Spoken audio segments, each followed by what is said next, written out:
பண்றாங்களா அப்படின்றது எனக்கு தெரியணும். இன்கேஸ் அந்த கான்செப்ட்ல அவங்க திங்க் பண்றாங்களான்னு உங்களுக்கு ஏன் தெரியணும்? காதலிக்க ஒத்துப்பாங்களா இல்லையான்னு வேணா உங்களுக்கு தெரியலாம். சார் அது mom will accept. அது எனக்கு தெரியும். In case if I like a guy and போய் சொன்னேன்னா she will accept. நம்பர் மாதிரி இல்லல்ல. அவங்க அப்படிலாம் ஒண்ணும் கிடையாது.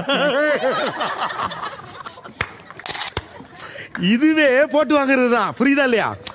தெரியுது, நீ மூடு. முன்னாலே அனௌன்ஸ் பண்றது அபிஷியலா எப்படின்னா எங்க மேல லவ் பண்ணா ஒன்னும் சொல்ல மாட்டாங்க. என்ன உட்கார வச்சு பேசுவாங்க. அந்த ஃப்ரீடம் எனக்கு எங்க அம்மா கொடுத்துருக்காங்க. முதல்ல அவளை பேச விடுவேன் சார். நீ என்ன பேசணுமோ பேசு. முதல்ல நீ என்ன சொல்ல வரியோ சொல்லு. என்ன சொல்ல வர சொல்லி முடிச்சிட்டு இந்த மாதிரி சொல்லுவா, அந்த மாதிரி சொல்லுவா. தெண்டுல்கர் அப்படி இப்படி என்னென்னமோ கதெல்லாம் வரும். என்னது? தெண்டுல்கர் ஓ அஞ்சலி எவ்வளவு வருது சின்னவரு அந்த மாதிரி ஏஜ் டிஃபரன்ஸ்லாம். நான் ஜப்பான்ல பிறந்திருக்க வேண்டிய தெரியாம தமிழ்நாட்டுல பிறந்தேன். ஏமா அதை அக்செப்ட் பண்ணிக்கும் போது இதை அக்செப்ட் பண்ண மாட்டீங்களா? 10 வயசு பெரியவனை கல்யாணம் பண்ணிக்கும் போது ஒரு 10 வயசு சின்னவனா இருந்தா கல்யாணம் பண்ணிக்க மாட்டீங்களா? பிரியங்கா சோப்ரா அந்த அதுல ஏன் நீங்க அதை ஏன் நீங்க கிரிட்டிசைஸ் பண்ணிட்டு இருக்கீங்க? அதை நீங்க அக்செப்ட் பண்ண மாட்டேங்கிறீங்க. அதையே அவன் தம்பி மாதிரி சொல்லிட்டு இருக்கீங்க நீங்க.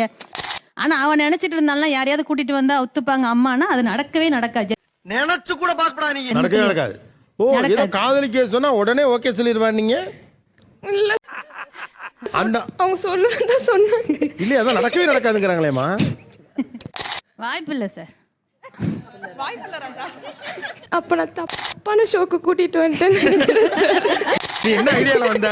அண்ணன் இருப்பான், அவனை வச்சு பேசி முடிப்போம். இதானே உங்களுக்கு எப்படி தெரியும்? அப்படி வரல.